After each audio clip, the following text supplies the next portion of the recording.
तर पवई तलाव असा ओसंडून या ठिकाणी वाहतोय। आपण पाहतोय की मुंबईतील पवई तलाव जो आहे तो ओव्हरफ्लो झालेला आहे।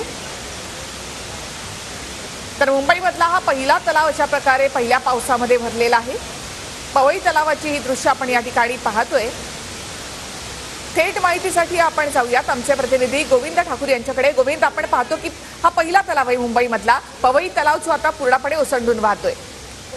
तो सही बात है। जिस तरह से मुंबई में लगातार पिछले कई दिनों से पानी की कटौती की जा रही थी, कहा जा रहा था कि मुंबई के तालाबों से पानी कम हो गए हैं, लेकिन आज जैसे ही रात से बारिश हुई, मूसलाधार बारिश के बाद पवई का यह पहला तालाब ऐसा तालाब है जो पूरी तरह से भरा हुआ है और ओवरफ्लो होकर बह रहा है। आप देख सकते हैं यहाँ पर पर्यटकों की संख्या, भारी संख्या में पहुंचे हुए लोग देखने के लिए, क्योंकि यह पहला ऐसा तालाब है जो लोगों के लिए आकर्षक का केंद्र बना हुआ है।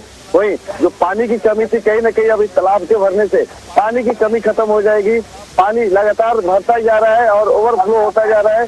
लोग दूर दूर से इसको देखने के लिए आ रहे हैं। बता दें कि पवई तालाब का यह जो हिस्सा है, इसका पानी मुंबई के अलग अलग कंपनियों में या अलग अलग जगहों पे सप्लाई किया जाता है। इसका पानी का सर्कुलेशन किया जाता है, लेकिन आज खुशी की बात मुंबई के लिए है कि पवई तालाब फिलहाल भरा हुआ है और पवई तालाब ओवरफ्लो हो रहा है।